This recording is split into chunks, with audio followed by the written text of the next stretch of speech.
dan semuanya alhamdulillah lancar. Memang kita mau melihat kesiapan sistem, urusan keamanan, urusan keselamatan harus dilihat betul.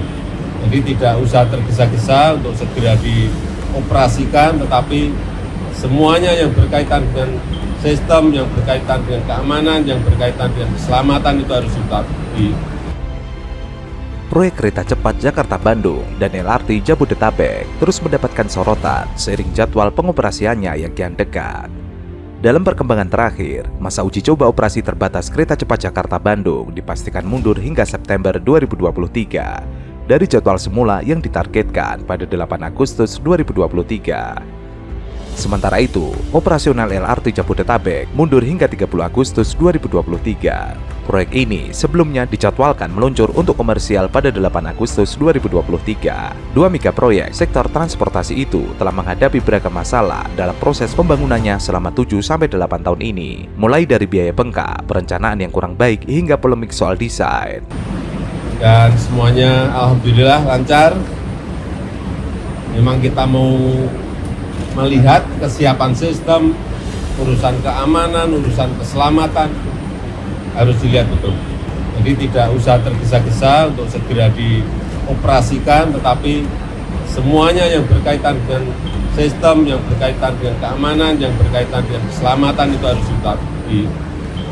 Kita berharap apabila nanti sudah dioperasikan ini betul-betul bisa mengurangi kemacetan yang ada di Jakarta.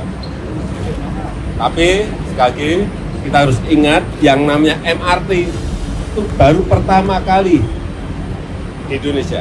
LRT itu juga baru pertama kali di Indonesia. Kereta cepat juga baru pertama kali di Indonesia. Jadi kalau ada kekurangan, masih ada yang perlu dikoreksi, masih ada yang perlu dievaluasi, saya kira wajar. Jangan mengharapkan ini nanti operasi langsung semuanya sempurna. Ya, pasti ada perbaikan-perbaikan sistem, perbaikan-perbaikan teknis yang lain-lainnya. Ya kita berharap yang jurusan yang tadi, yang dari Harjamukti, yang dari Cibubur, semuanya bisa terkurangi. Ini kan sekali lagi ini kan baru tahapan pertama. Mestinya tidak hanya sampai di Cibubur, tetapi sampai di Bogor, kemudian yang ke arah Bekasi juga sama, yang ke arah mungkin Depok, ke arah Tangerang, semuanya. Ini memang baru tahapan pertama. Ya. Tadi kan saya sampaikan ini LRT ini adalah yang pertama kali kita kerjakan. Jadi kalau ada koreksi, ada yang perlu dievaluasi, perlu ada yang diperbaiki, yang kita perbaiki. Jangan seneng kesalahan, karena kesalahan pasti ada, karena baru pertama kali. Dan ini adalah produksi Inka, konstruksinya juga dikerjakan oleh kita sendiri, semuanya oleh kita sendiri. Jadi kalau ada kurang-kurang, ya harus kita maklumi, tetapi kita perbaiki. Enggak lah, semuanya direncanakan, semuanya dihitung, semuanya pasti ada perencanaan, ada penghitung, tapi di lapangan kadang-kadang bisa ada adjustment, ada penyesuaian, saya kira biasa.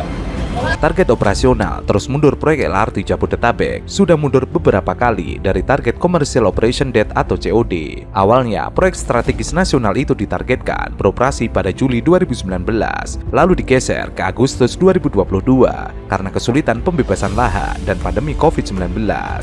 Namun, Kementerian Perhubungan menyebut bahwa LRT Jabodetabek belum bisa siap pada Agustus 2022 untuk diuji coba atau soft launching. Jadwal terbaru operasional LRT Jabodetabek ditargetkan pada 8 Agustus 2023, tapi akhirnya bergeser lagi pada 30 Agustus 2023. Penundaan itu untuk mematangkan proses uji coba dan kelayakan sistem yang dilakukan secara detail oleh Siemens hingga 30 Agustus 2023. Kemudian, permasalahan jembatan lengkung bentang panjang LRT Jabodetabek di kawasan Gatot Subroto Kuningan tersebut salah desain oleh Wakil Menteri BUMN 2 Kartika Wirjoatmojo. Pembangunan longspan oleh PT Adikarya disebut tanpa pengujian sudut kemiringan kereta. Seharusnya longspan dibuat lebih lebar agar kereta bisa melaju dengan kecepatan optimal saat melintasi longspan. Bukan hanya soal salah desain longspan, spesifikasi 31 rangkaian LRT Jabodetabek buatan Inka ternyata tidak sama satu dengan yang lain. Perbedaan spesifikasi terjadi dari aspek dimensi, berat, kecepatan, hingga pengereman. Ketidakseragaman itu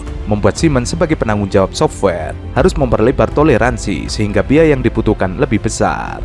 Proyek LRT Jabodetabek ternyata juga mengalami pembengkakan biaya. Awalnya biaya proyek tersebut hanya 29,9 triliun, tetapi membengkak hingga 32,5 triliun. Cost overrun sebesar 2,6 triliun itu akhirnya ditutupi oleh penyertaan modal negara menggunakan APBN 2021. Untuk kekhawatiran sepertinya ya sesuai di berita ya, katanya dari kecepatan LRT 80 km per jam itu turun setelah lewat yang di sekitaran Kuningan ini kan sangat jauh. Itu cukup membuat saya khawatir sih, tapi tetap saya mau coba dulu kayak gimana. Saya mau nyoba, tapi kemarin tuh baca di berita katanya ada yang salah desain atau segala macam gitu ya, pokoknya ada masalah.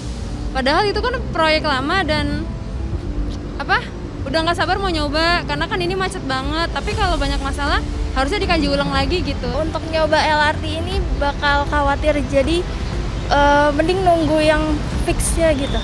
Misalnya nunggu benar-benar bagus LRT-nya gitu. Terkait dengan struktur tadi. Jadi memang bukan tidak diperbaiki, memang tidak perlu diperbaiki. Memang desainnya seperti itu. Tidak perlu diperbaiki, memang sudah desainnya demikian. Ini akibat memang tadi saya sampaikan, karena harus mengikuti trase jalan. Nah, nggak mungkin lagi dilebarkan lagi gitu ya. Nah, dari awal dari tim desainer sudah tahu bahwa pasti akan terjadi seperti ini. Simulasi ini dilakukan betul-betul sesuai dengan bahan rencana, itu sudah berjalan dengan baik. Jadi kalau ada pemberitaan bahwa jembatan ini tidak aman, mungkin dicermati dulu pernyataan Pak Wamen. Sebetulnya yang beliau pertanyakan itu adalah terkait adanya kecepatan yang jadi rendah pada saat melewati longspan lengkung LRT ini. Jadi bukan struktur jembatannya yang dikhawatirkan tidak kuat. Kecepatan ini dibatasi oleh alinyemen. Alinyemen dibatasi oleh lokasi yang memang sangat terbatas, sehingga membentuk suatu radius yang cukup kecil, sehingga LRT yang lewat kecepatan menjadi lebih rendah. Terakhir, tabrakan rangkaian LRT Jabodetabek pernah terjadi pada 25 Oktober 2021. Rangkaian TS29 menabrak ujung rangkaian TS20 di trek 1 stasiun Harjamukti. Kecelakaan tersebut terjadi saat kedua rangkaian LRT Jabodetabek tengah melakukan proses langsir untuk mengosongkan jalur 2 untuk kepentingan pengujian sarana. Kecelakaan antar rangkaian LRT Jabodetabek terjadi karena masinis atau teknisi tidak fokus saat menjalankan rangkaian karena tengah menggunakan handphone.